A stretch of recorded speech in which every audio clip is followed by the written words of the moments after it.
Hey, what's up everyone? This is Snackbox. Hope you all are having an amazing day, guys. In today's video, I want to share some of my experience in Grim Forest. We now had a couple of rotations, and I want to share some of my experience on how to do it the best way, or what I think is the best way to do it, and also how you can progress faster and maybe even beat stages that you wouldn't think you would be able to. So as you can see, I always clear both difficulties because, for one, the mercurial gear is absolutely massive right now in PvP. It is so valuable that you don't want to miss out on any pieces.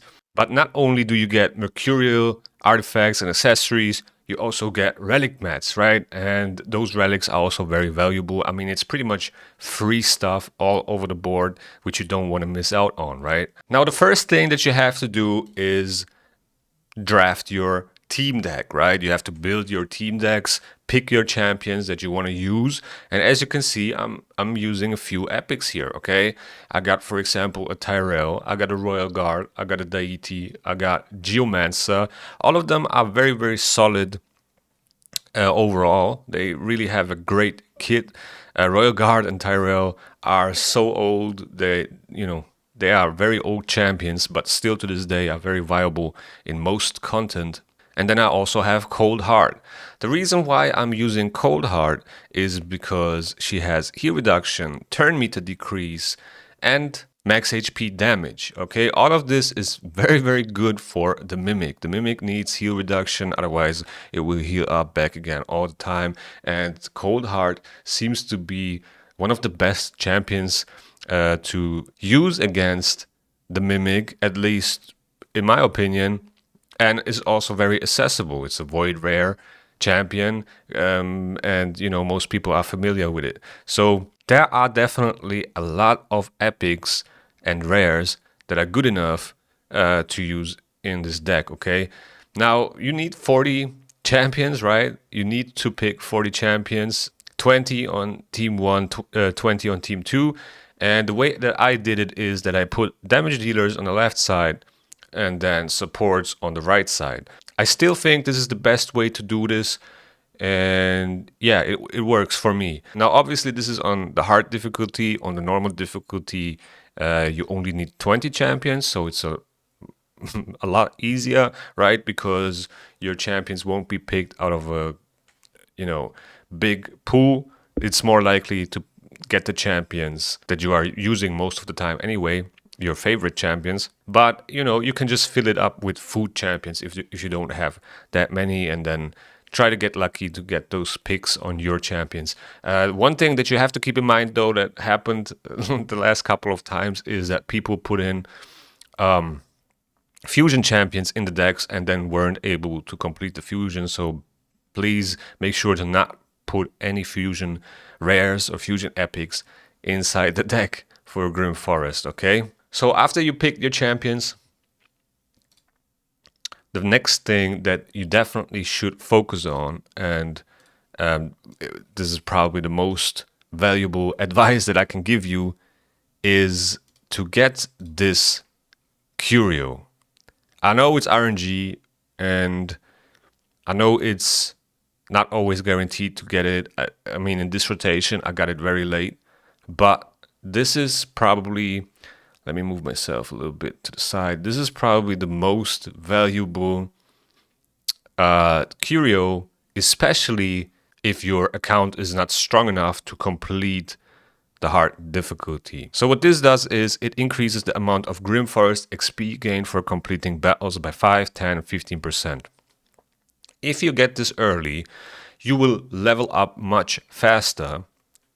All right, the first couple stages are fairly easy to do, and you will level up faster.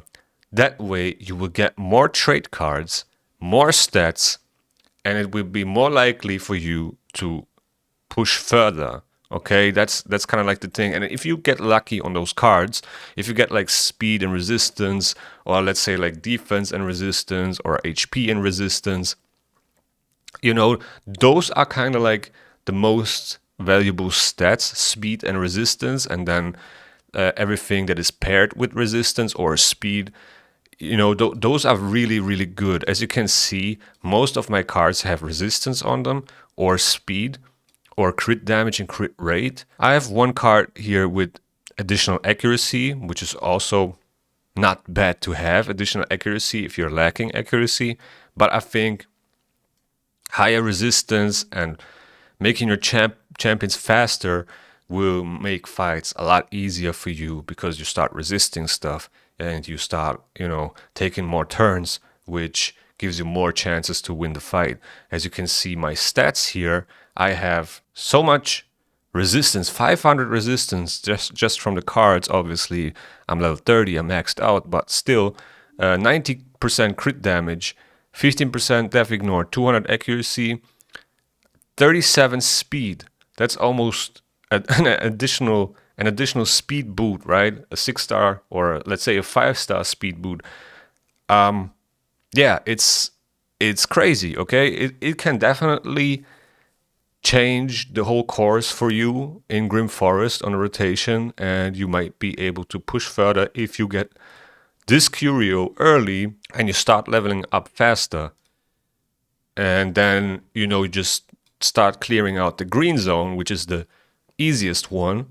You know, these are the easiest stages. After that, it's the yellow stages here, the yellow zone, and then you have the red zone, which is the second hardest. Once you clear the map, you move on to the purple zone, which is the hardest. Here are the hardest stages. But, you know, there are a lot of stages in the green zone which you can clear, and you should definitely look out for these curios, for these curio chests that are not locked behind the boss, and try to collect those and get as many as possible.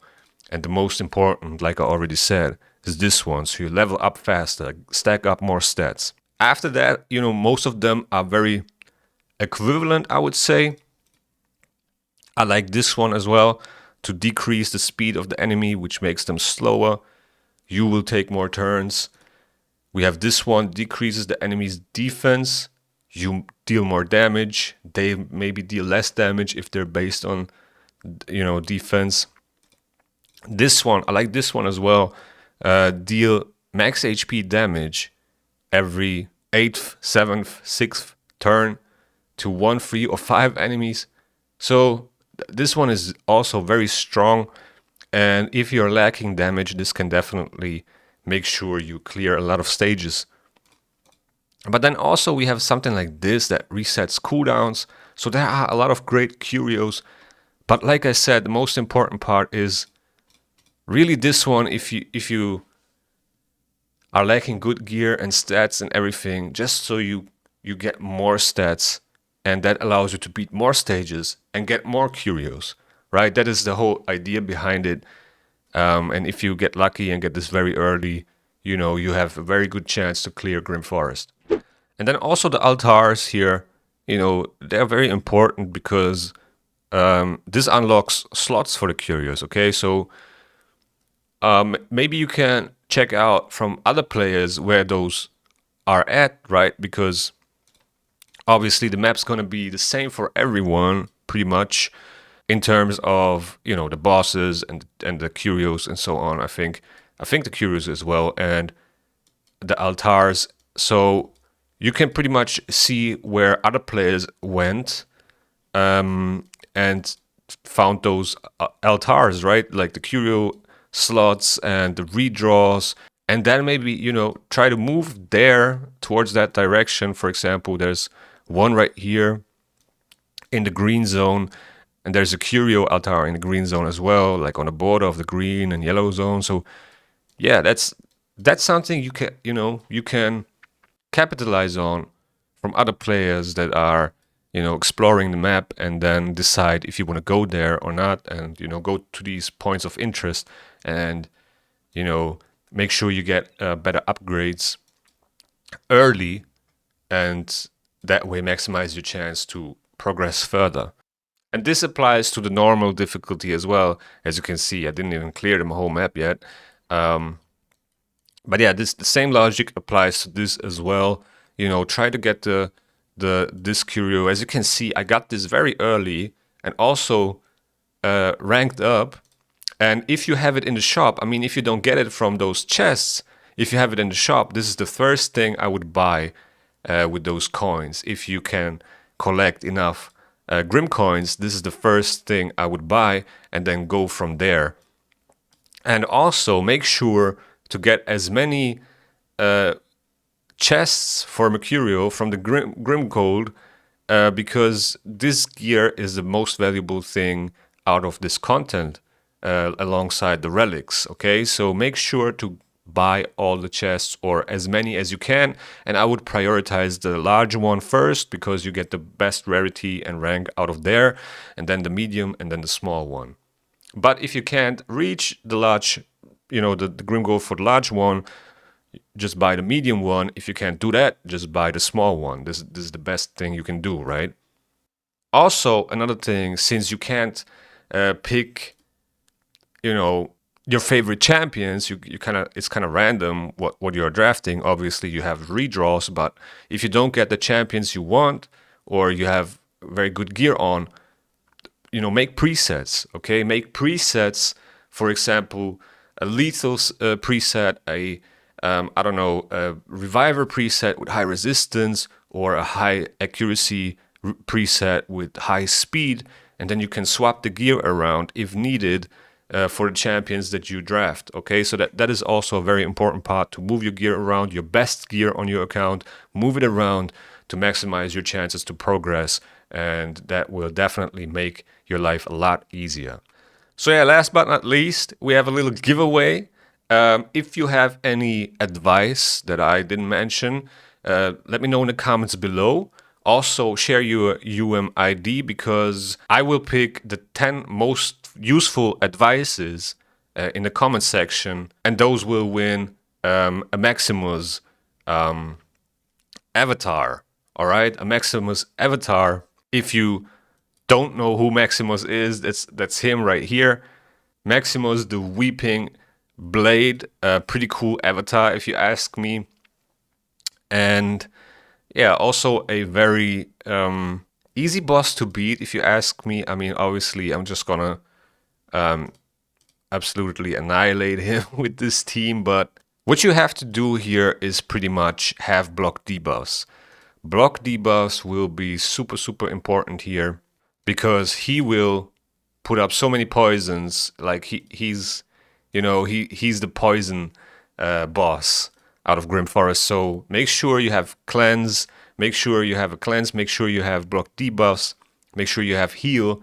And this is also another thing why you want to have like high resistance from your trade cards, because as you can see, I'm just gonna resist all the poisons that he's trying to place.